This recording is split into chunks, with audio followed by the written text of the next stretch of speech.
In recent years, reality shift experiences have surfaced most visibly through online platforms, where digital communities share accounts that blur the line between memory and possibility.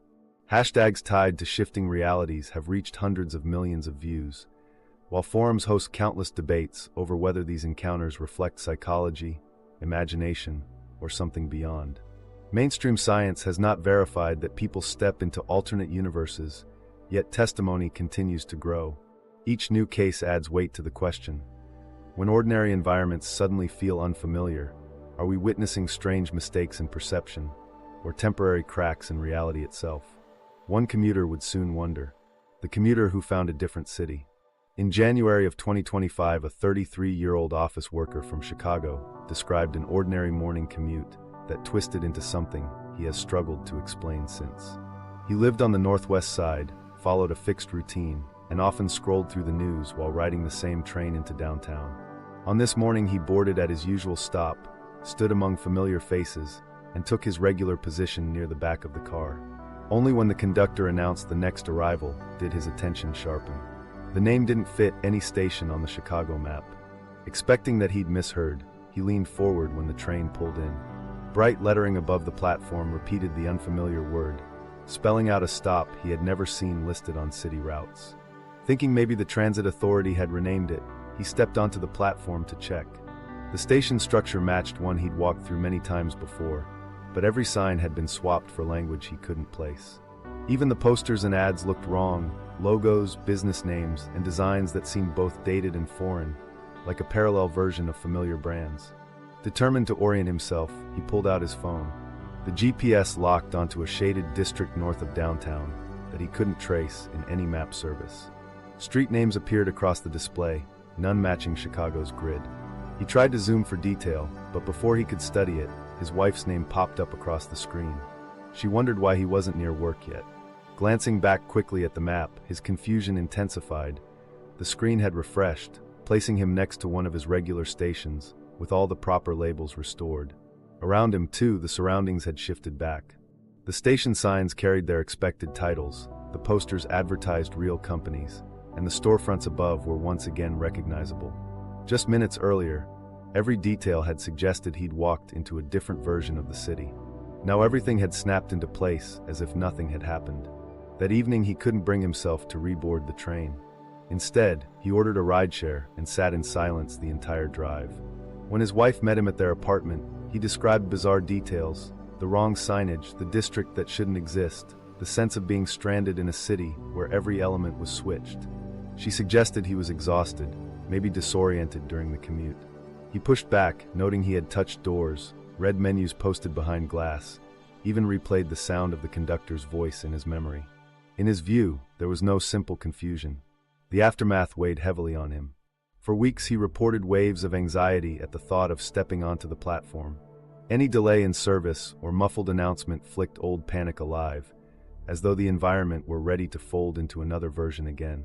He began carrying a notebook, recording train times, sign details, and conversations overheard, hoping to confirm that his reality wasn't slipping. He even researched historic station names, thinking he might have stumbled into outdated references, but none aligned with the terms he swore he'd read that day. In his telling, what unsettled him most was not some dramatic world of alien terrain, but a version of his own city, shifted just slightly and made wrong. He did not wander far or lose track of time. He stood in familiar streets that carried the skeleton of Chicago but wore a different skin. He later said the moment convinced him there might be parallel overlays of known places, normally invisible, but sometimes crossed in odd and brief lapses. It was his personal interpretation, an attempt to explain what memory alone could not. At the same time, he understood other explanations could exist. Some online communities he later found spoke of derealization, an experience documented in psychology where familiar surroundings appear suddenly unfamiliar or fake under stress. Reading those posts didn't give him closure, but they proved his confusion wasn't unique. Others shared stories of trains skipping to invisible stations or GPS apps showing districts no one else could locate. Their details reminded him of his own, though none carried evidence beyond testimony. Even months after, he avoided telling coworkers or acquaintances, fearing ridicule. He mentioned only to a few close friends that something strange happened during a morning commute, and left out the specifics. In private, he wrestled with the harder question: had he really returned to the reality he belonged to, or was he still moving through a slightly misaligned version of it? Each time he walked to the station, his pulse quickened at the idea the signs might flip again without warning. For him, the ordinary rhythm of getting to work carried the shadow of an unrepeatable event, a sudden fracture in the everyday fabric of Chicago that snapped shut before anyone else noticed. He called it a scar rather than an experience, something permanent lodged into the way he looked at city streets. The debate over whether it was exhaustion, psychological distortion, or something beyond came second to his own memory, which insisted that for a handful of minutes, Chicago was not quite itself. This uncertainty leaves open a difficult possibility. If moments of reality shift can spring from within routine environments, then the most unsettling changes may arrive quietly, disguised within the familiar. And in early 2025, someone far from Chicago would confront a similar disturbance of memory, this time not on a subway platform, but hidden inside a single family photograph. The family photo that shouldn't exist. In May of 2025, a family living just outside Dallas, Texas, became entangled in a mystery that centered not on a strange place or sudden shift in environment, but on a single digital photograph that seemed to contradict the past. The discovery began with what should have been a dull chore. One evening, a woman in her late 30s decided to clean and reorganize the family's computer archives. The folders stretched back more than a decade, filled with birthdays, vacations, and casual snapshots. As she sorted images from a 2020 trip to Colorado, her memory of that week came rushing back. Long drives through mountain passes, blurry selfies at trailheads, roadside diners thick with the smell of fried food. She was immersed in the recollection when her scroll paused on one photograph that chilled her. At the center of the group stood her younger brother, smiling straight into the camera, ball cap tilted back and jacket draped over one shoulder. The problem wasn't how he looked in the photo. It was that, in her memory, he had never been there at all. During the very week the picture was dated, her brother had been hospitalized hundreds of miles away in Florida. She remembered sitting beside his bed during visits, and afterward, making video calls to check in during her family's stay in Colorado. One call in particular stood out. She had shown him the mountain view through her hotel window while he lay in his hospital gown. To her, there was no possibility he had been on that vacation. The photo seemed impossible. Hoping her family would validate her recollection, she showed the picture to her parents, only to find them utterly unfazed. In fact, they remembered him being on the trip vividly. Her father swore that the brother had taken turns driving on the mountain roads. Her mother recalled him complaining of altitude sickness. Cousins described him ordering lunch at a diner in detail. Every memory they offered placed him beside them, part of their shared experience. As she listened, disbelief gave way to dread. It was as if she stood alone against an alternative family history. In desperation, she dug through personal files for proof, certain the records would support what she remembered. They did. She pulled up the hospital admission forms, dated precisely for the week of the trip. Emails from doctors confirmed his condition during that time. Old phone logs showed calls she placed directly to his room. The evidence was consistent across every source. To her mind, this settled the issue. He had not gone to Colorado. And yet the photograph remained unchanged, stamped with the correct date, showing his face among them. When she confronted her mother with the hospital paperwork, her mother glanced at it but dismissed her concerns, saying the proof on paper did nothing to override her lived memory of him being present. The contradiction widened, with no clear way to reconcile it. Even her brother could not untangle it. When she asked him, he was quick to say he remembered being in that hospital and nowhere else. At the same time, staring at the photo stirred impressions he couldn't fully explain. Vague flashes of mountain roads, the taste of diner coffee, the laughter of family nearby. He told her they felt like dreams pulled from the haze of his treatment, echoes he had never been able to place until that moment. For him, the photograph was disturbing but not definitive. For her, it was proof that something about their shared past was fractured. Meanwhile, the rest of the family remained firm. In their memory, he had been with them, as solid and undeniable as any part of the trip. She began documenting her struggle in a private journal. Each entry recorded the same cycle, comparing hospital files to photo metadata, checking old texts, remembering video calls from the Colorado hotel room. The pattern kept repeating. All the records reinforced her account of him being absent, yet the photograph was impossible to dismiss. Nothing in the file properties suggested tampering. Backups across drives all contain the same image with him standing there. The hospital verified its logs as authentic, and the medical staff confirmed his care during those dates. Both sets of evidence were internally consistent, yet both could not be true together. As the weeks passed, doubt began to strain every part of her life. Family dinners turned tense as relatives argued about what had happened, some insisting memory must be faulty, others looking suspiciously at the picture as though it carried a hidden trick. She stopped sleeping well, waking with headaches and intrusive thoughts about the album still waiting on her computer. Her parents offered the simplest explanation, that she had confused timelines or blurred details under stress. Her brother, too, suggested that hospitalizations can distort not only the patient's perception, but also the memory of loved ones. Still, she resisted. Too many of her recollections from that week were vivid, standing on the hotel balcony, describing the cold air to him over a call, holding her phone up so he could glimpse the view. Those moments had felt real, anchored, undeniable. Yet they stood at odds with the smiling face in the photo. Over time, she began shaping a quiet possibility to herself, that the photo might be evidence not of a trick or simple mistake, but of realities that slid against each other. Perhaps one set of events placed him in Florida, and another sent him along to Colorado, and the picture was where the two met and left a trace. She never stated this as fact. It was more of an attempt to seek relief in an explanation that fit both sides. Still, she spoke little of it outside her journal. It was her family who pushed forward their own interpretations, arguing that the tension came not from fractured events, but from the way memory bends under pressure. Some suggested it could be a case of confabulation, where people unwittingly alter or misplace details in their recollections. The debate never reached any consensus. What she did concede at times was that records and memories rarely function neatly together. Modern digital archives can preserve dates and images with unnerving precision, yet human recall is reconstructive, filling in gaps based on context and expectation. In her case, the two clashed head-on, leaving her trapped between them. For every email and log that confirmed her certainty, the photograph and her family's stories pressed back against it. Both appeared solid, neither seemed open to dismissal. She did not tell the story publicly, and to this day the album sits untouched in its folder.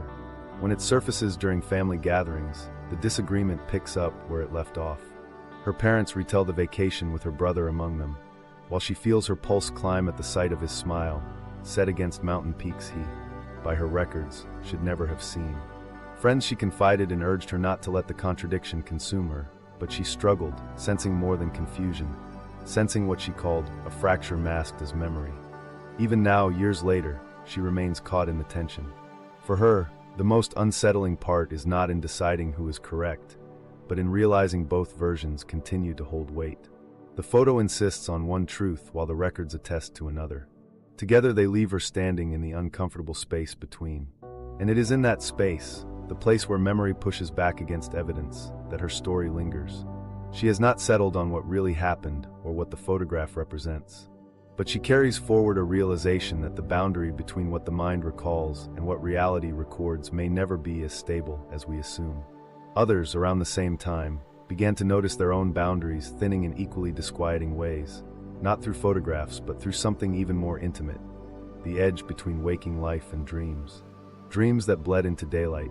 In early 2025, a graduate student at a northeastern university began describing a sequence of experiences that troubled him deeply. He reported that his nights no longer produced typical, fragmented dreams, but instead entire stretches of life resembling his waking reality. These dreams were long and structured, unfolding like semesters on a parallel campus. He recalled attending courses taught by unfamiliar professors, building relationships with peers he could name, and walking through expansive halls that felt as solid as buildings he knew by day. Each time he closed his eyes, he returned to a setting that bore continuity, tracking his progress through lectures, assignments, and conversations as if they belonged to a genuine curriculum. At first, he dismissed the detail as a side effect of stress. Many graduate students struggle with erratic sleep, and the pressures of constant research cultivated anxiety that might explain vivid nights. Yet the consistency disturbed him. Dreams did not begin from nowhere. Each seemed to pick up from exactly where the last had left off. Familiar classmates greeted him, projects resumed, and time passed in sequence as though he were living a second academic career. He filled notebooks with logs, recording the names of dream professors, course outlines, and daily events from that other schedule. These entries read less like scattered dream fragments, and more like carefully kept journals from another version of his life. Research has shown that certain dreams can feel remarkably lifelike. Studies on lucid dreaming reveal measurable brain activity similar to waking thought during these states, including increased gamma activity linked with higher cognitive processing. For some people, prolonged or structured dreams can carry continuity across nights, even where no paranormal explanation is required. Psychologists note that stress, sleep irregularities, or intentional lucid dreaming practices can lead to immersive experiences that blur the normal boundary between imagination and memory. While the student may not have practiced lucid dream methods deliberately, his records suggest a striking resemblance to this phenomenon. The moment that left him most unsettled came one morning after waking. Preparing to finish a paper for one of his real seminars, he opened his laptop only to discover his usual password would not work.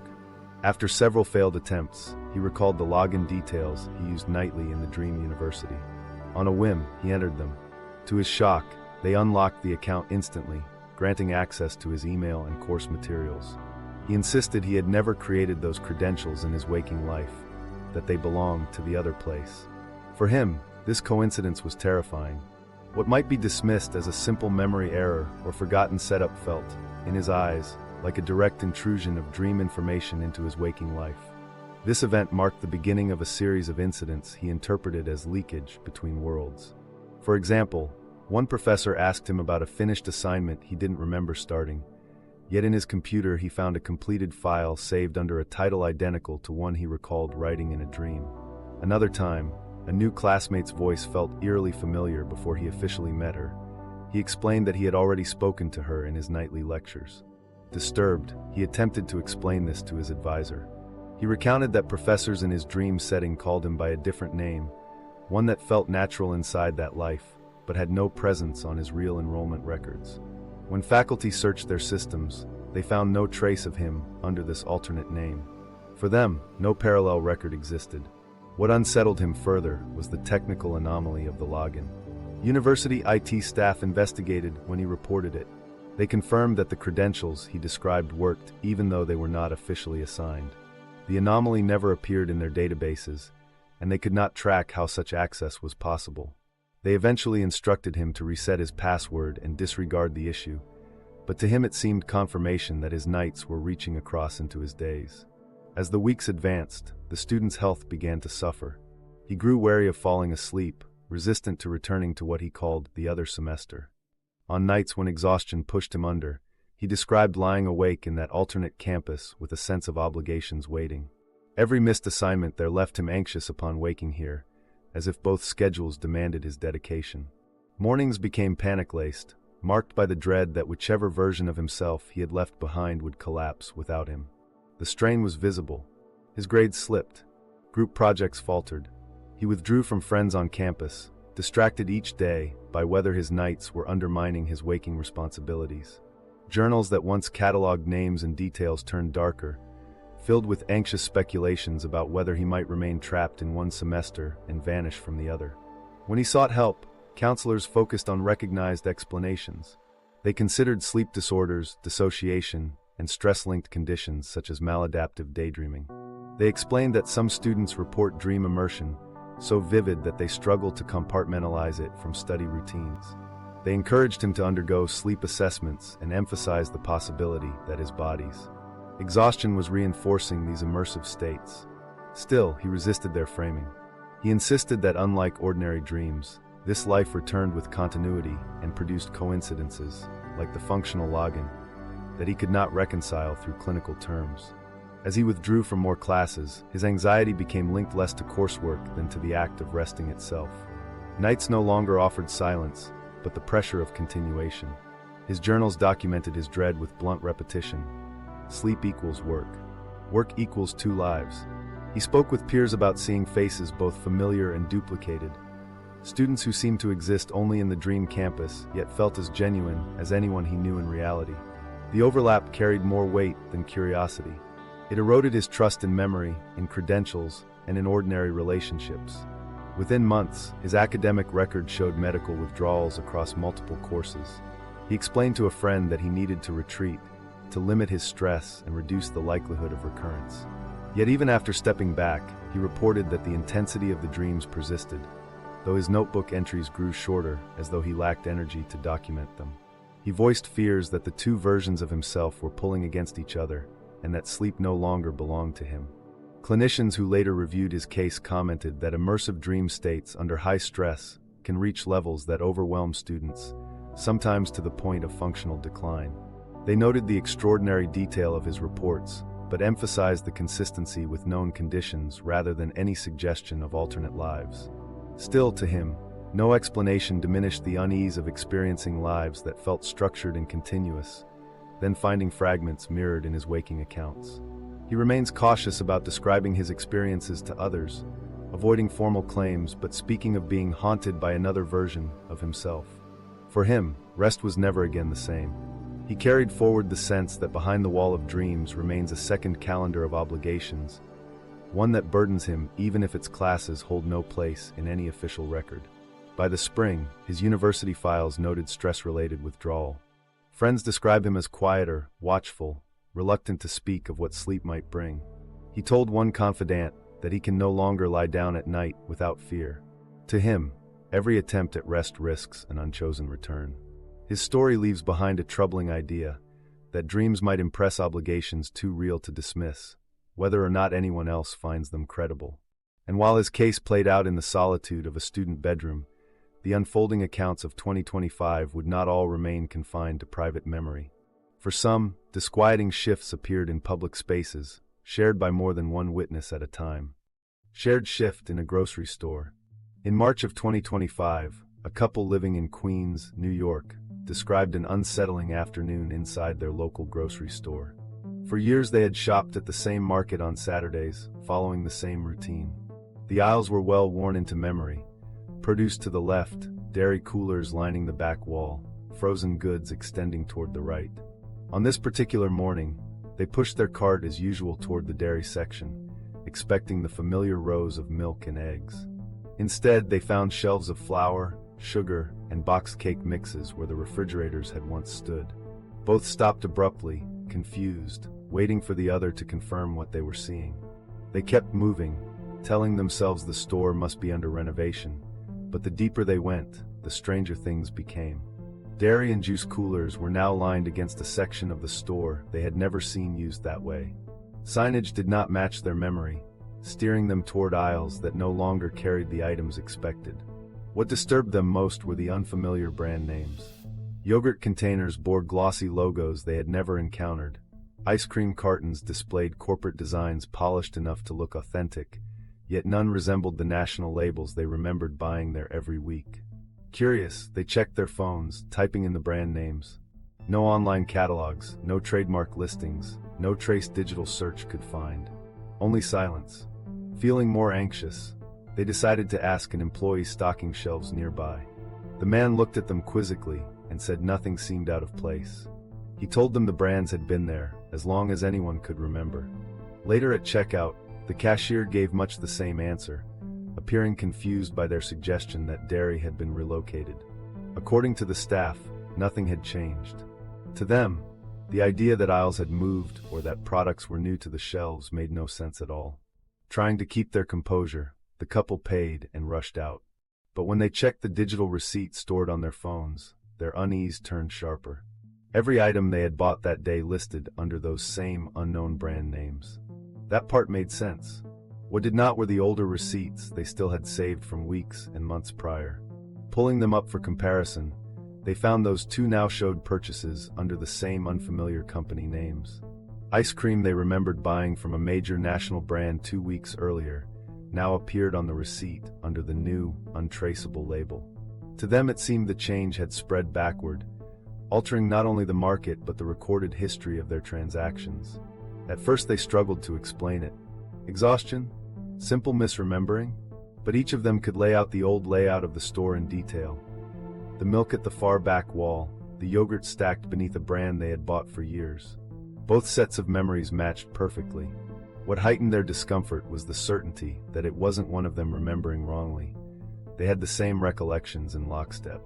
Aligning in this way made the doubt harder to dismiss than if either had noticed it alone. They made a quiet search at home for leftover packaging tossed aside in recycling. But by bad luck, nothing remained. Their cupboards contained only new stock from the altered store, each label foreign. With the receipts now rewritten and no packaging left to cross-check, they felt cornered, their memories directly at odds with everything physical they could still access. Later that night, dread settled in. They could have accepted a single anomaly, perhaps forgetting that an item had switched vendor. But to both misremember entire layouts, brand names, and receipts simultaneously seemed impossible to them. They spoke to a close friend, who also sometimes shopped at the same market. She looked at them with confusion, saying she had bought those brands for years. When they insisted the products were new or non-existent online, she brushed it off, suggesting they simply had not noticed before. To her, nothing odd had happened. The couple checked again the following weekend, almost daring the store to have quietly flipped back. Yet the aisles remained as they had become. Dairy coolers still stood in the unfamiliar place, shelves still held the unknown brands, employees appeared puzzled by their questions. Checking the week's receipts only deepened the feeling of being overridden. There was no trace of any switch, not even the photographs they took of aisle signs stayed different. When they looked again days later, the pictures matched the current reality, not their memory. In the weeks that followed, their behavior grew cautious. The wife described waking at night, fearful that other parts of their apartment, or even other familiar places, might suddenly shift to match some unseen pattern. The husband began photographing shelves and archiving labels, convinced that if he gathered enough documentation, he could finally see some breach in the altered trail. Yet each record turned out the same. What they believed once existed was nowhere to be found. They spoke about it less as time passed, wary of sounding irrational. But what set their case apart was not only the uncanny nature of the change, but the fact that they both noticed it simultaneously. Many accounts of these kinds of experiences center around a single witness whose perception splits from consensus reality.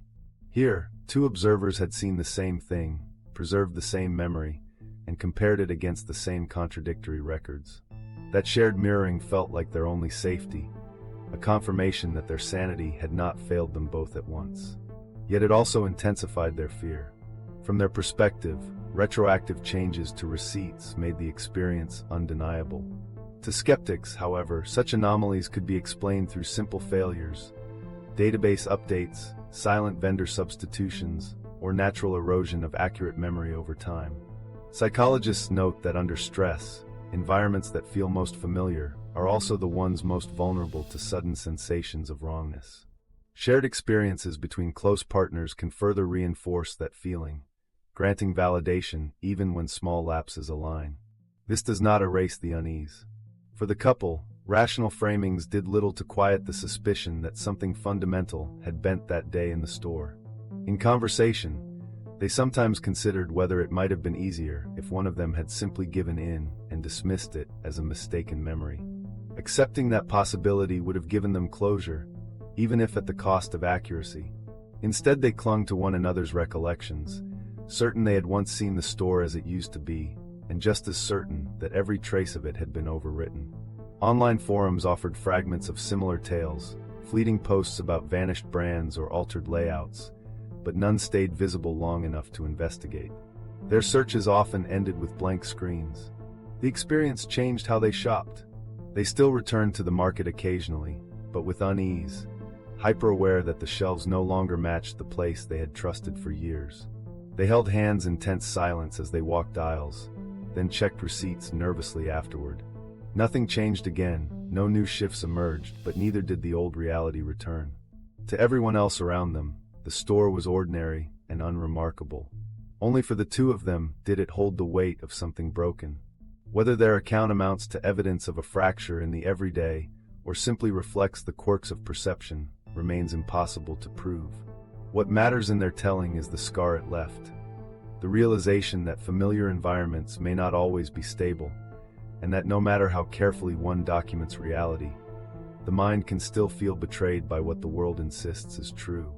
Stories like theirs linger not just because they lack resolution, but because they edge toward the same questions that rise across so many other accounts. If shifts in memory and perception leave people disoriented, what could be happening on a larger scale? And if ordinary places spark such doubts, what do current ideas in science say about whether multiple realities might actually align, overlap, or diverge beyond our awareness? The science of parallel universes. In 2025, discussions around the possibility of parallel universes remained active, though science has not moved closer to proving that alternate realities actually exist or intersect with our own. What did shift this year was a renewed spotlight on how physicists frame the problem. The foundation of the debate lies in quantum mechanics, the theory that describes the smallest known building blocks of the universe. This theory consistently produces correct predictions for experiments, yet it remains unsettled in meaning. Especially contentious is the question of how superposition, the ability for particles to exist in multiple possible states until measured, relates to the reality humans experience.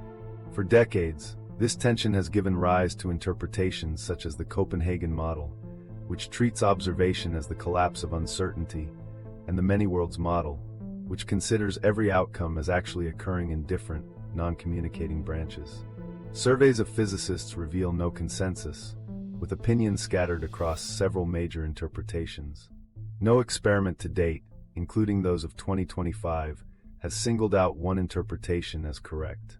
Superposition continues to unsettle researchers because its everyday consequences are hazy. At microscopic levels, electrons or photons can behave as if they occupy multiple positions at once, evidenced by interference patterns in controlled experiments. Classical intuition says this is impossible, yet experiments confirm it relentlessly. The question becomes whether such quantum behavior remains confined to subatomic particles, or if it somehow describes a structure of reality extending to larger scales. Advocates of the many worlds interpretation argue the principle should be taken literally. Each possible event unfolds in its own separated version of the universe. Its critics, however, point out that this claim is both unfalsifiable and unmeasured. 2025 added no new verification, but ongoing experiments with entanglement and interference reminded the community that fundamental quantum mechanics still resists a single, clean reading. At physics facilities in Europe, Asia, and North America, experiments continue to test the limits of quantum entanglement. These procedures measure correlations between pairs of particles to extraordinary precision. Results remain consistent with quantum theory as a whole, but they do not demonstrate or even suggest that multiple universes interact. What they do underscore is that reality at small scales does not easily fit into classical ideas of position and movement. For the public, reading about anomalous results often invites speculation that reality may be fractured or layered. For researchers themselves, the anomalies typically mark gaps in equipment calibration or areas where equations need refinements. Even in 2025, the technical reports stress this caution. Intriguing data does not amount to evidence of worlds multiplying beyond our own. Outside laboratories, theoretical papers still venture toward the edges of perception and consciousness. Some publications in 2025 modeled how human observation might line up with quantum indeterminacy. They did not claim that consciousness jumps across worlds, only that perception, in the process of filtering random outcomes, might help define which physical states become stable for the observer. These attempts to bridge subjective experience with physics remain speculative. They raise questions about whether the mind's role is larger than expected, but none provide testable confirmation of parallel lives or other universes. Where glitch reports see validation, scientists issue reminders. It is one thing to model subjective awareness in mathematical terms, another to claim the model describes anyone waking up in an alternate history. Popular media often makes the story appear bolder than researchers intend. Stories of students logging into accounts with dream-born passwords or families finding contradictory photographs circulate online at the same time as journal articles about quantum states. The juxtaposition seems natural to lay readers. Both sets of material describe blurred realities. But physicists emphasize that 2025 offered no evidence that human experiences of shifting perception are linked to quantum foundations. The gap between a commuter seeing altered city signage and a particle measured at two states simultaneously is wide, and most researchers resist equating them. however tempting the parallels seem. Still, the public appetite is powerful. Headlines about quantum computing breakthroughs, like new chip designs or advances in error correction, sometimes circulate alongside commentary about multiverse speculation. Experts stress the difference. Those computing developments demonstrate clever methods for harnessing quantum superposition in technological systems. They do not validate the existence of parallel worlds. Similarly, cosmology research in 2025 explored models of large-scale structure and modified gravity, but these projects are rooted in refining our grasp of dark energy and cosmic expansion, not proving alternate realities. The attraction comes from metaphor. Computing systems holding multiple states at once unavoidably sound like human lives split into multiple versions. But the sound of similarity does not translate into shared mechanisms. Interpretations remain the central battlefield. The many worlds hypothesis has gained cultural traction over decades precisely because it appears to offer a neat solution. Nothing collapses, everything occurs, just in different, unreachable domains. For mathematics, it holds elegance. For philosophy, it raises implications of infinite versions of each person existing simultaneously. Critics counter that elegance does not equal necessity. Other interpretations, like objective collapse theories or relational quantum mechanics, explain the same data without multiplying universes. In 2025, renewed surveys of the physics community confirmed what has been true for years. Division remains deep, no interpretation commands majority acceptance, and none can be singled out as empirically validated. Practical experiments remain grounded in parameters far more modest than speculative physics. High-energy collisions at upgraded accelerators continue to probe uncharted territory, producing vast data sets of particle states. What these collisions reveal is how particles decay, interact, or scatter. Some results show features that require new equations to interpret. Reports may use metaphors invoking possible hidden layers, but no experiment demonstrates human-scale branching realities. Physicists themselves emphasize that results only point to gaps in existing models, not proof of parallel worlds. The notion that a person could slip between timelines remains outside the scope of any verified experimental result. For information technology researchers, the fascination lies with quantum systems that hold multiple states before measurement. The goal is faster computation or more secure encryption. These advances inspire repeated commentary about how reality itself may encode more than one possibility at a time. But again, the leap from a laboratory qubit to a lived experience of alternate histories is interpretive, not evidence-based. Quantum computing achievements show astonishing control of uncertainty at small scales. They do not imply a human family could record two conflicting versions of a vacation. Yet for many, the similarity in description fuels cultural resonance. With such resonance comes pushback. Physicists committed to keeping speculation clear warn that multiverse talk distracts from established work. For them, the idea of other universes remains mathematically possible, but indefinitely untestable. Linking it to ordinary people describing shifts indoors, in dreams, or on train platforms risks misleading both audiences and impacted individuals. Clear boundaries underline that consciousness, memory, and glitch testimonies fall outside physics for now. Identifying with them through the multiverse framework may satisfy curiosity, but it blurs categories in ways researchers avoid. The year's discussions highlight this divide. Enthusiasts share stories bolstered by language of branching worlds, pointing to new studies as indirect endorsement. Critics argue for patience, noting that current data fits multiple interpretations, none demonstrably superior. In the middle stand those who acknowledge the mystery persists, that the smallest workings of nature remain unsettled, and as long as they do, no one explanation can be ruled final. The presence of unanswered questions ensures that speculation flourishes, but unanswered questions are not evidence of human-scale multiverse travel. For people who share glitch accounts, the lack of closure in physics leaves room to breathe. They see scientists debating the meaning of reality at its foundation, and feel less dismissed when their own perceptions fail to match consensus reality. That validation does not come from proof of universes beyond, but from recognition that even physics cannot provide a single, final description of what reality is.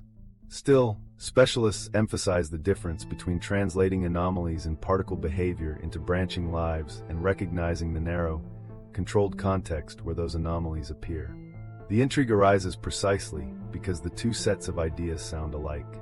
On one side, science journals describe particles that occupy overlapping possibilities until measured. On the other, individuals describe overlapping lives, receipts that rewrite themselves, and photographs housing contradictory memories. The timing ensures the two domains are often perceived together. Yet as of 2025, the official position in physics is unchanged. No research has confirmed parallel universes, none has shown people cross between them, and all interpretations remain theoretical. That caution leaves a wide landscape of uncertainty. People recount changes in their environments with conviction. Experimental results continue to complicate how scientists describe a single, unified world. Where personal testimony and cautious science meet, speculation thrives. What keeps the subject alive is less evidence than the absence of definitive refutation. As long as quantum mechanics resists a clear interpretation, stories of alternate realities will echo alongside it. But science itself insists on measured boundaries. Researchers can explain quantum phenomena in equations in labs. They stop short of applying those explanations to human perception. For experiencers, that distance is frustrating. For scientists, it is essential. This gap between what people testify to and what physics can test is unlikely to close soon. And with that gap intact, the discussion moves toward another frontier.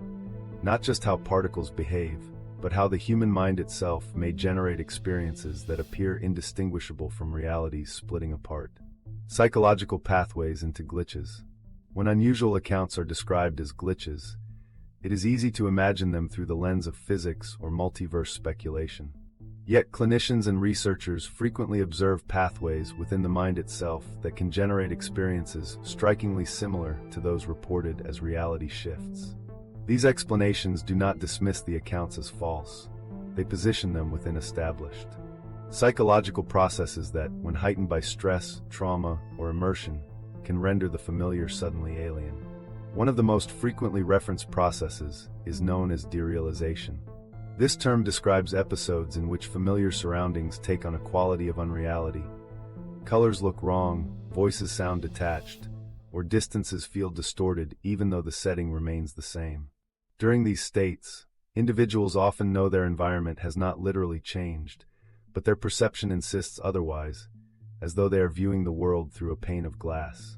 When combined with heightened anxiety, derealization can feel so convincing that people interpret it as evidence they've stepped into a different version of reality. In therapeutic records, derealization frequently accompanies stress or panic disorders, magnifying the dissonance between what the body perceives and what the mind expects. Closely related is dissociation, a response in which perception and identity fragment under strain. Dissociative states can arise during periods of grief, trauma, or overwhelming stress.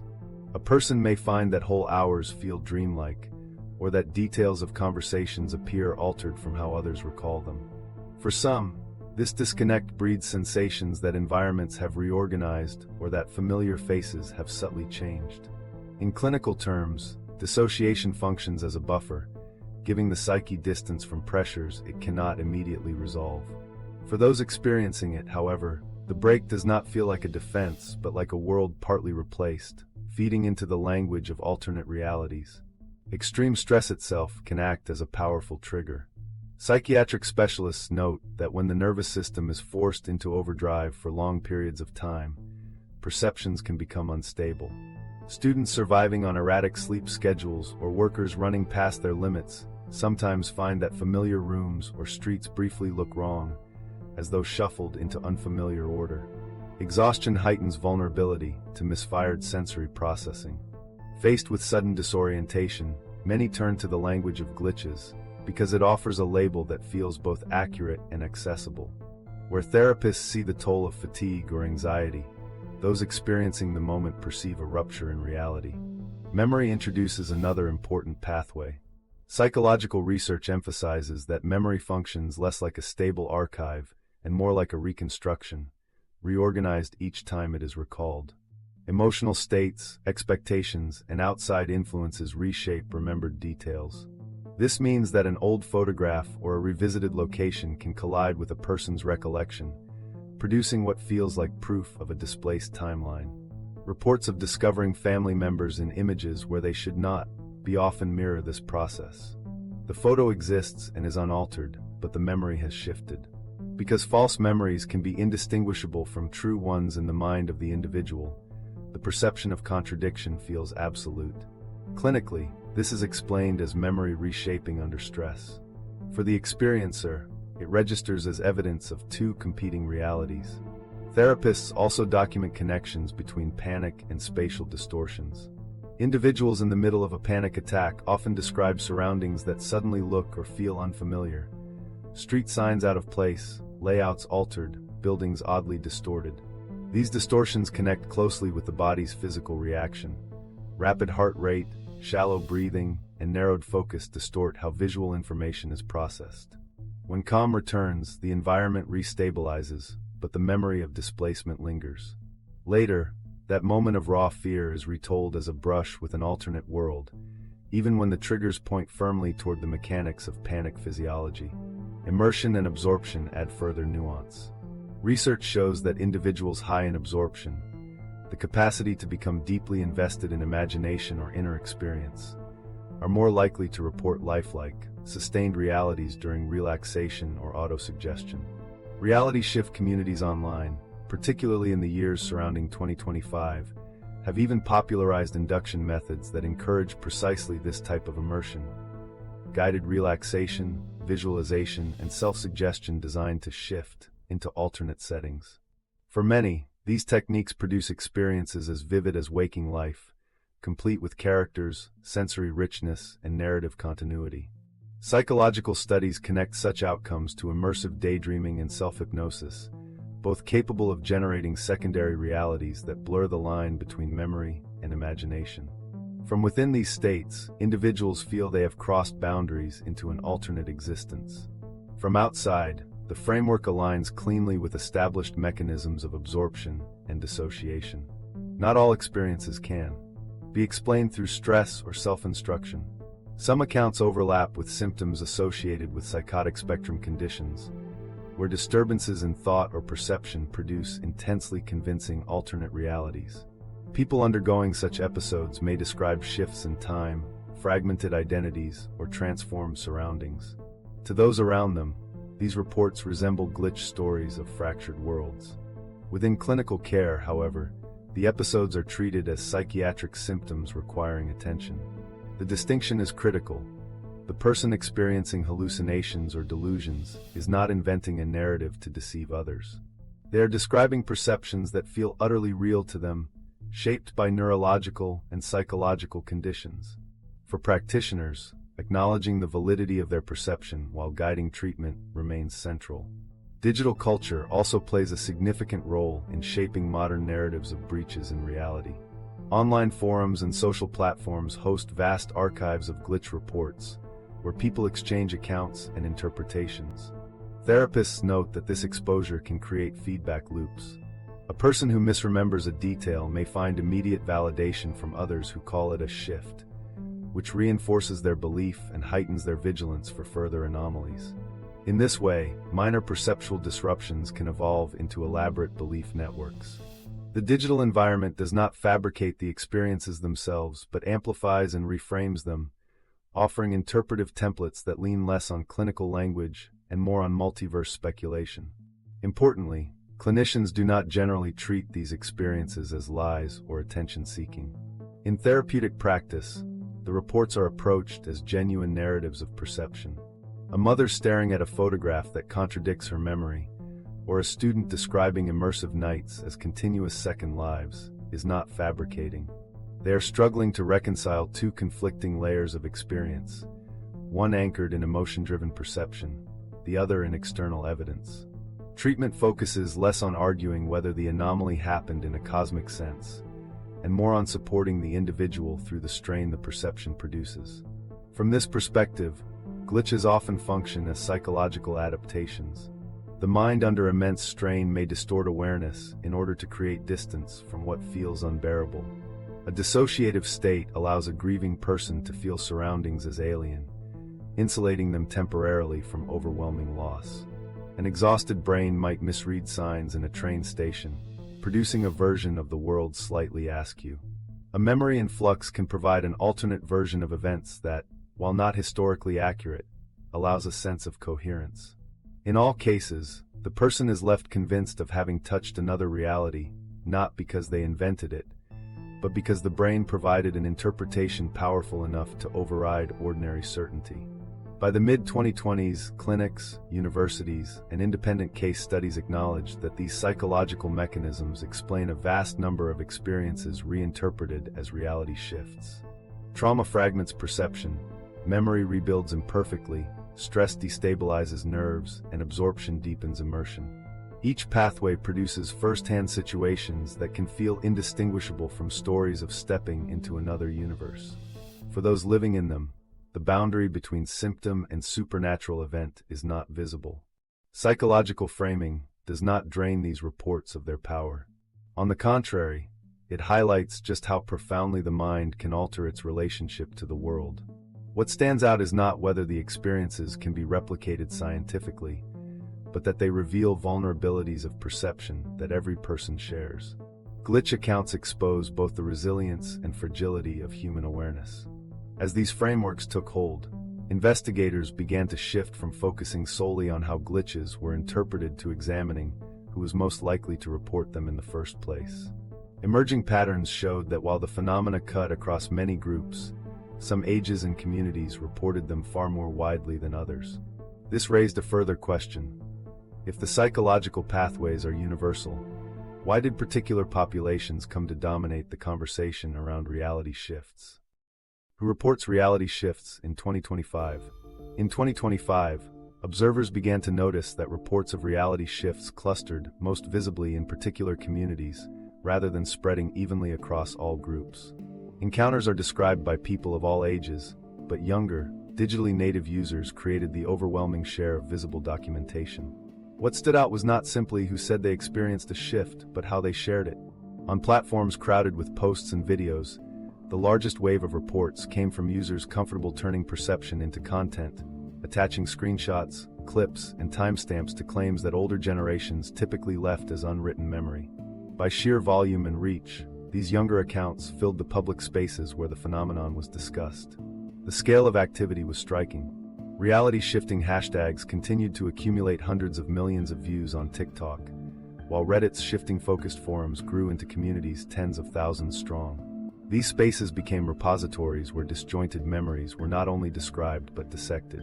Because participants often added digital fragments, like logs from messaging apps, unexplained calendar entries, or mismatched receipts, their reports circulated with a sense of evidence attached. Even when skeptics dismissed claims, the digital scaffolding ensured the accounts received interactions, amplifying their visibility compared to undocumented anecdotes. That disparity between a conversation preserved in data and one told over coffee shaped perceptions of who was experiencing more glitches. Researchers monitoring these platforms cautioned that the imbalance may not reflect actual frequency, but differences in documentation. Older populations often discuss uncanny experiences in person or within private networks where records rarely survive. A lost hour during a drive or a street that briefly seemed unrecognizable may be retold orally, but leaves no searchable trace. In contrast, younger users regularly log daily life online, so the same anomaly produces a stack of digital records. This visibility grants their reports endurance, making them countable and analyzable in ways that older stories are not.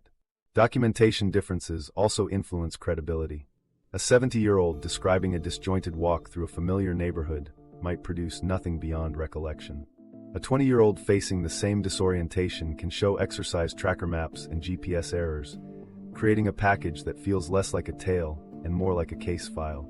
To outside eyes, one appears anecdotal, the other appears verifiable, even when both accounts originate with personal perception. In 2025, this distinction mattered, since collective attention gravitated toward claims with artifacts attached.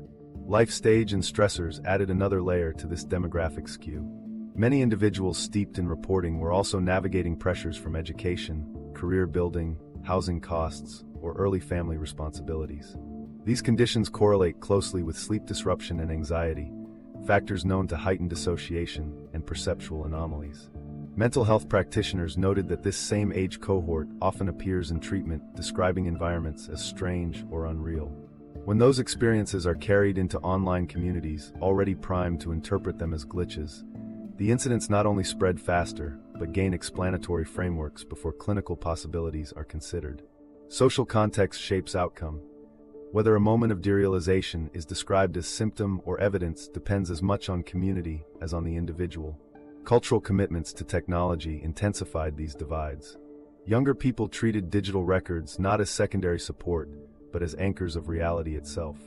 If a receipt is logged in cloud storage, it confirms their memory. If a screenshot captures a glitch, it feels authoritative. By contrast, older generations sometimes distrust or overlook digital trails. For them, the absence of physical evidence may prompt self-doubt, leading them to dismiss a misaligned memory as confusion. Younger groups instead confront preserved records that appear to align with their own recollection of discrepancy.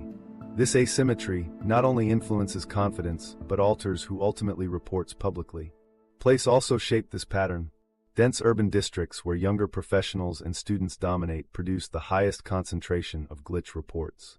City infrastructure, subways, chain grocery stores, apartment complexes, rewarded comparison across shared spaces, ensuring more eyes noticed a change. Reports from rural or retirement communities surfaced less often. Whether this difference reflected frequency or access remained unresolved, but it underscored how closely glitch culture tracks exposure. Those surrounded by digital networks and complex environments had more cause to remark on strangeness and more immediate platforms to broadcast it. Gender representation, while occasionally debated in broader surveys of paranormal openness, remained less distinct in glitch-specific accounts. Some polls in adjacent fields suggest that women and religious moderates may show greater general willingness to acknowledge phenomena outside consensus science, but direct, reliable data tying glitch reports to gender in 2025 was lacking. What could be seen clearly was that digital literacy and online participation cut sharper lines than identity categories. The dominant image that emerged in 2025 was not of one gender seeing more, but of younger, highly connected people feeding most of the narrative flow. Another consistent feature was how collective memory was handled. Younger users drew their validation from data synced across devices and from peers online. A claim about a train bypassing the wrong station might be verified through simultaneous commuter posts, photographs, or recordings. The shared evidence created confidence that more than one person had noticed, fusing subjective memory with external trace. Older narratives often lacked this reinforcement. A single person might recount an uncanny event without witnesses or stored records, making it easier for others to dismiss outright. Once again, appearance of credibility followed the trail left behind. The influence of online communities stretched even further, shaping what people noticed in the first place. Immersion in glitch forums primed participants to examine small irregularities that might otherwise be overlooked. A digital clock that flicked the wrong minute, a store aisle rearranged, or a file misnamed could feel like confirmation rather than trivial error. The constant feedback loop encouraged active monitoring.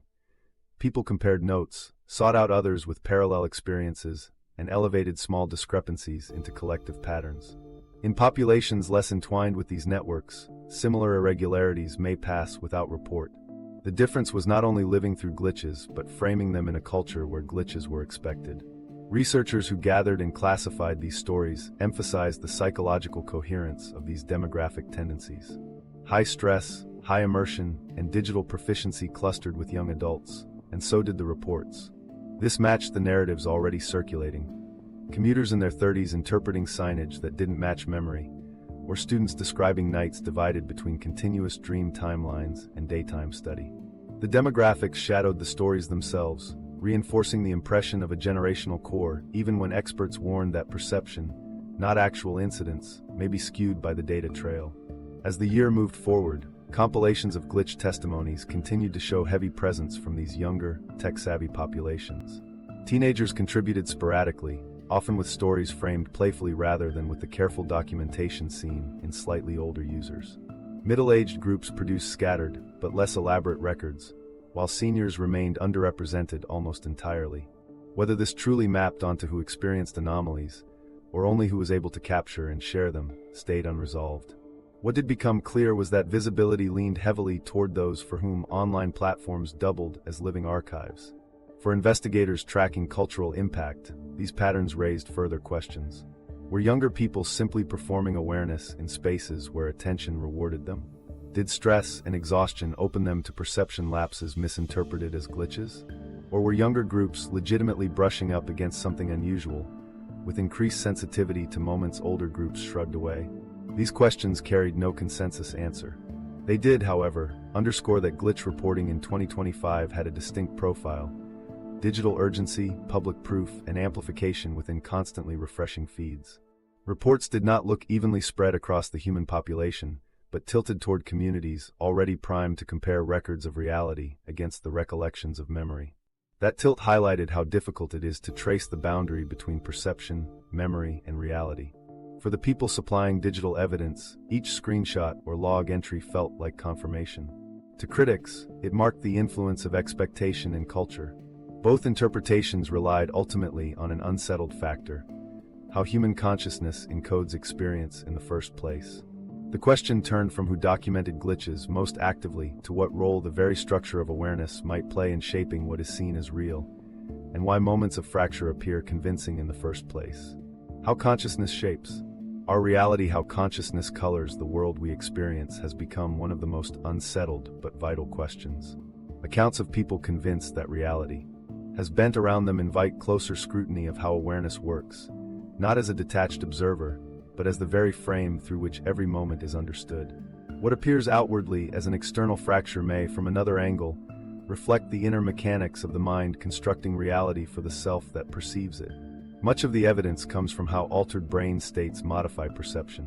Even without talk of parallel worlds, psychology and neuroscience have long documented that shifts in arousal, stress, or sensory input can reshape time, memory, and identity. In lucid dreams, for instance, subjects often report immersive environments indistinguishable from waking life. Brain imaging shows these states carry neural activity closer to waking patterns, including bursts of gamma-band oscillations linked with higher-order awareness. Inside such moments, the dream feels extended and continuous, blurring with daily life after waking. It is easy to see why someone living through this intensity could later question which continuity was real. Research on maladaptive daydreaming shows another facet. Here, individuals construct rich and detailed alternate lives, complete with characters, dialogue, and plot arcs. These inner worlds can run for hours a day, sometimes overtaking waking obligations. For the person immersed in them, the narratives are not voluntary illusions, but lived experiences grafted against real memory. Exposure to these states demonstrates that the human mind can simulate environments convincing enough to compete with daily existence. Whether labeled dream, daydream, or dissociation, each state shows how consciousness actively assembles worlds internally. This perspective helps reframe glitch reports.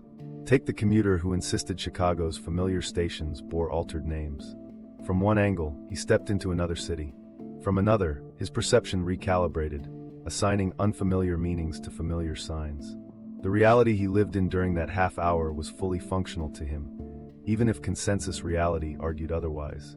Neuroscience cannot verify a passage between timelines, but it demonstrates that interpretive frameworks shift in ways not accessible to conscious control. The person undergoing the shift experiences no boundary between environment and awareness. All that remains is the certainty that the world outside has changed. Memory provides further illustration. Family photographs that appear contradictory can be experienced as breaches in reality itself. Psychologists argue that recall is not an exact record but constructive, reshaped each time it is summoned. This means that genuine photographs may collide with the rewritten versions of past events in the mind. The clash feels supernatural because each account, image and memory, feels equally authentic. Families disagreeing over whether a sibling was present on a trip reveal how group memories can splinter, with each version reinforced by collective storytelling. The result is not proof of timelines colliding, but evidence that consciousness can anchor multiple pasts, each as vivid as the other, leaving individuals caught between them.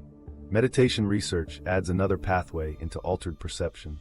Practitioners with thousands of hours of experience describe boundaries of self-dissolving, their awareness merging with sensory streams that feel both expansive and unified. Brain scans show reduced emphasis on centers tied to the self and greater activity in sensory networks. Those who undergo these states often insist they did not hallucinate, but accessed a broadened stratum of reality alongside the everyday one. Their experiences parallel reports of sideways shifts, suggesting that even without sleep or stress, consciousness can realign to encompass different layers of experience.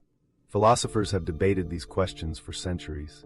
Does consciousness simply arise within an objective reality, or does perceived reality only exist because the mind constructs and interprets it? One school insists the external universe is primary, and the brain is its mirror. Another argues that perception itself negotiates the world, meaning experience cannot be disentangled from awareness. For those who describe glitches, the difference matters. Whether stepping into alternate versions of streets or describing days lost to a continuous dream, to them the mind's framework dictates whether reality feels stable or broken. This debate gained renewed visibility in 2025 through work comparing two leading theories: the Integrated Information Theory, IIT, and the Global Neural Workspace Theory, GNWT. The large collaboration did not crown a winner, but complicated the story. Findings de-emphasized the prefrontal cortex's role in conscious content, instead highlighting activity in sensory-related regions. This shift suggested that conscious experience aligns more with how sensory data is processed and bound together than with top-down control from executive areas. The implications remain open, but one clear message was that awareness may be deeply tied to how incoming information is organized, not just to deliberative cognition. Against this backdrop, glitch reports take on a different resonance. When someone claims to live days in dream semesters indistinguishable from waking ones, we can recognize that the brain is demonstrably capable of constructing prolonged narratives with high fidelity. When a grocery receipt or photograph contradicts recall, we can frame it as a collision between reconstructive memory and digital records. Each incident points not to external universes, but to the remarkable plasticity of human awareness. The sense of external change arises because subjective reality feels no less real than the consensus world. This does not eliminate philosophical intrigue. If consciousness shapes subjective reality so thoroughly, questions about what is out there, beyond perception, persist. Reports of slipped time, fractured identities, or altered environments place pressure on the assumption that everyone shares one stable reality. Even when science explains these events as brain-generated, their impact shows how fragile consensus really is. Day-to-day life relies on shared continuity, but beneath it consciousness constantly stitches, edits, and reframes experience. If those stitches shift abruptly, reality itself seems to tear.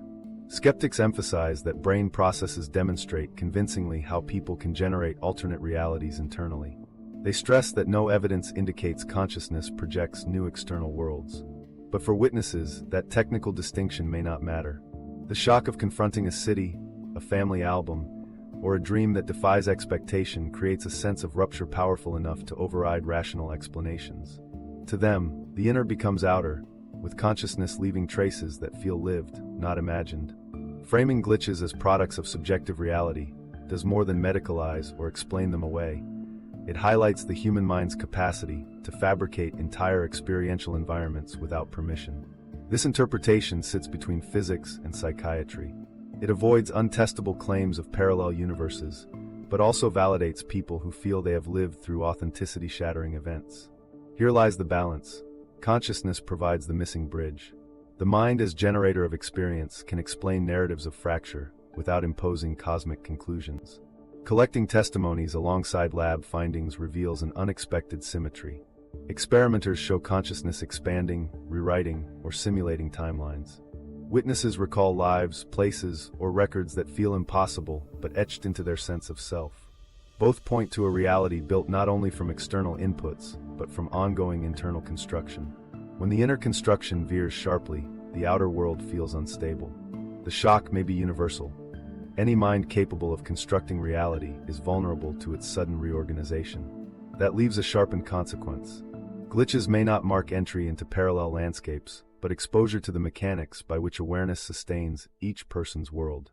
Reality appears consensual until points of fracture show how deeply subjective its assembly is. Understanding consciousness in this way reframes the mystery, not proof of other timelines, but acknowledgement that the sense of them can arise from the same faculties that govern ordinary life. Awareness, flexible yet authoritative, creates the scaffold of reality. And when anomalies surface, people often search outside themselves for confirmation. They look to digital photographs, receipts, phone logs, and synchronized data for assurance. Yet those same sources can either contradict or reinforce human memory, raising disquieting questions about which record deserves trust. The next frontier in these stories is no longer only about what the mind creates, but what the screens and databases we depend on appear to preserve. It is here that memory collides with technology, and the struggle to decide what counts as real only grows sharper. Digital proof versus human memory. In the present day, one of the most troubling questions raised by glitch accounts centers on what happens when human recollection collides with digital archives. Memory has always been fallible, subject to distortion, suggestion, and reconstruction, but smartphones, cloud backups, and automatic records were expected to resolve that fallibility with objective evidence. Increasingly, however, people describe the opposite: moments when their devices display information that contradicts their own lived experience. The disparity between memory and machine not only unsettles daily life, but forces a deeper question about which account should be trusted. A common illustration involves photographs. Families reviewing old trips sometimes find images that clash with the memories they hold. Most firmly, a cousin who, by all accounts, spent the week in a hospital might appear cheerful on a hiking trail. Relatives cannot agree. Some insist he was physically there, others recall calling him from far away. To a psychologist, this is a textbook clash between imperfect recall and the authority of a captured image. To those convinced of a glitch, the file itself seems compromised, documenting a version of history inconsistent with their memory. The photograph wins authority in social disputes, but internally the contradiction bites deeper, suggesting either memory itself cannot be trusted or reality has slipped out of alignment. Video files add further complexity. Some claim clips stored on personal devices now show voices or objects that were never part of the original recording. For example, a relative standing silently in the corner suddenly appears speaking a few words, or a familiar street sign is replaced by one that does not fit the local history. From a technical standpoint, file corruption, compression artifacts, or conversion errors may explain inconsistencies. Yet what unsettles those who discover them is not only the discrepancy but the solidity of the files. Metadata remains consistent, camera settings align, and no obvious evidence of tampering exists. To the average user, these archives are thought to be immutable. When they deviate, the mind interprets the change not as damage, but as a form of hidden testimony. Digital purchase records generate even sharper tension. Several accounts circulate of receipts in phone wallets displaying companies that leave no trace in physical stores or online databases. A person remembers buying a familiar national brand, yet their archived record lists something entirely different, complete with barcode, timestamp, and price. Technologists commonly cite database errors or syncing glitches to explain such anomalies. For those living them, however, the psychological effect is profound. A memory can be doubted as subjective, but a machine-generated receipt resists dismissal. Witnesses describe it as if their personal history has been overwritten, their own device preserving an account they cannot reconcile with experience. Into this already fraught picture enters artificial intelligence.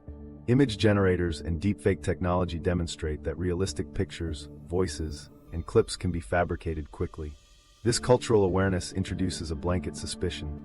If a strange detail appears in a stored photo or video, is it misremembered, corrupted, or subtly manipulated by algorithms?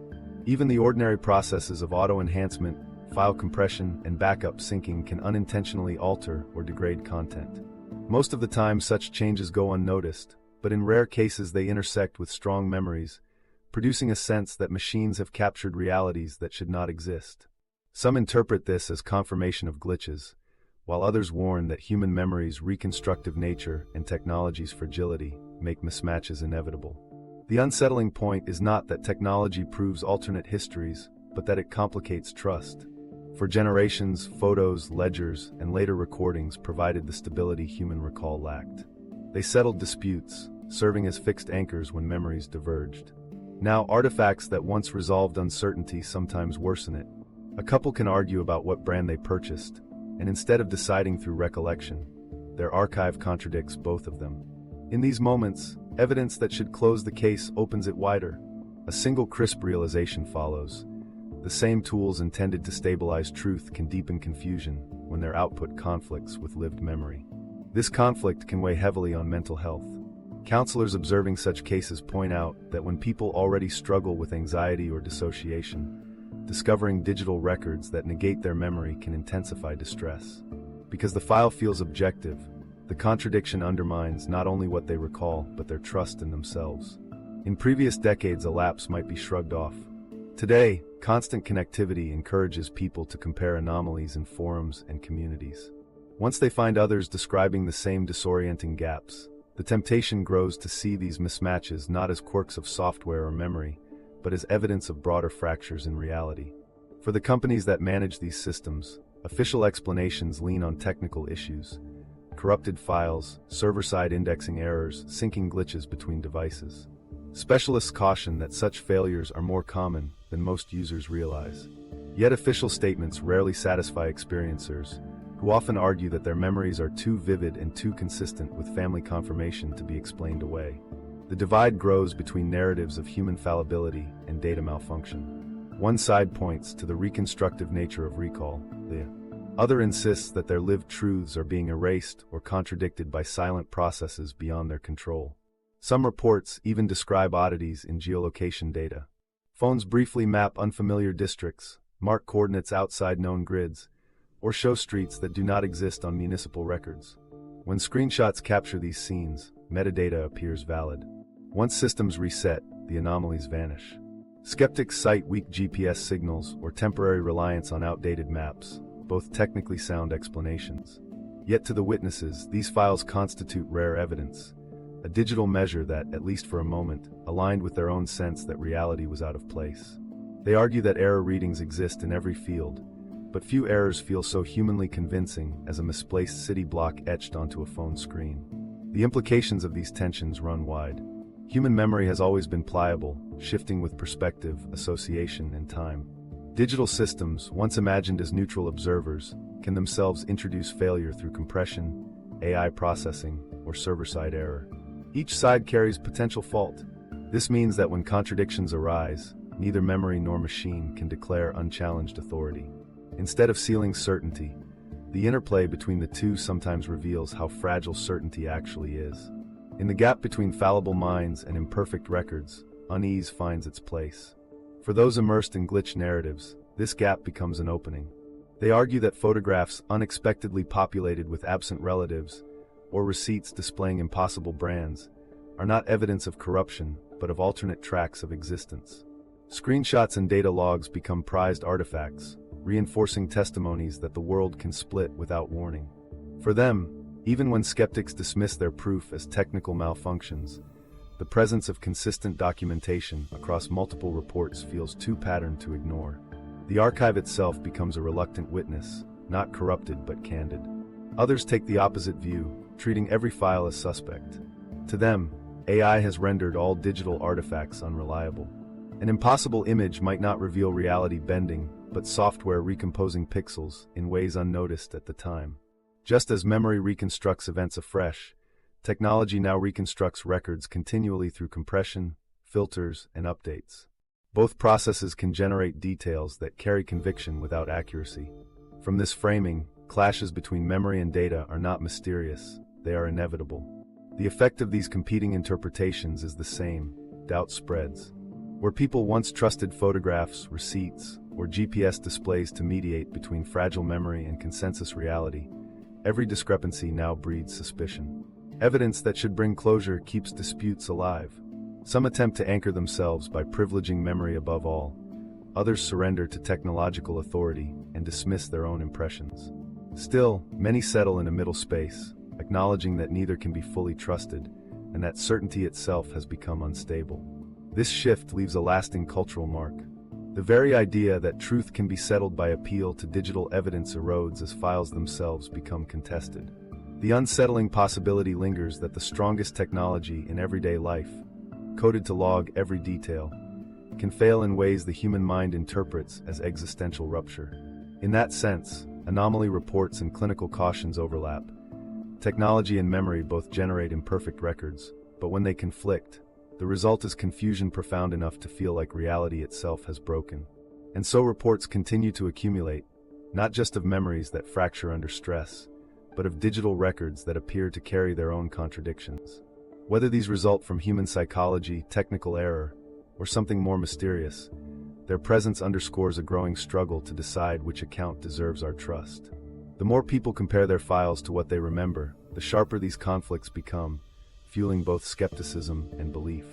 What emerges is not resolution, but a heightened uncertainty. People disagree not only about what happened, but about whether memory or machine should be obeyed when they conflict. That uncertainty shapes daily experience as much as it drives online debate. For many, what feels most disturbing is not the possibility that memory failed, but that the systems designed to document life without error now sometimes worsen the doubt. As more of these contradictions accumulate, the landscape of belief shifts with them. Accounts challenge the authority of personal recall, and simultaneously, the reliability of data. Communities weigh both and argue about which to reject, without clear closure. In that unsettled space, ordinary people must continue forward, confronting not just memories they can't explain but records that refuse to match. This tension has no quick solution, yet its persistence reveals the broader human unease at the center of glitch stories. People are left to reconcile what they live with what their devices insist, aware that neither can promise certainty. It is within that unresolved struggle that the question of what counts as real continues to press hardest, setting the stage for what follows next. Ordinary people continue to report moments where reality feels unstable, even as science and psychology frame clear alternatives. Physics has not provided evidence that humans cross into parallel universes, while mental health research highlights pathways such as dissociation, derealization, immersive or maladaptive daydreaming, and heightened absorption that can convincingly produce these experiences. Both sides narrow possibilities, but neither offers closure for those convinced they have lived through something more. Technology complicates the divide further, introducing records that sometimes challenge memory instead of securing it. If you have faced such contradictions, share your story in the comments, and tell us which explanations you find most compelling.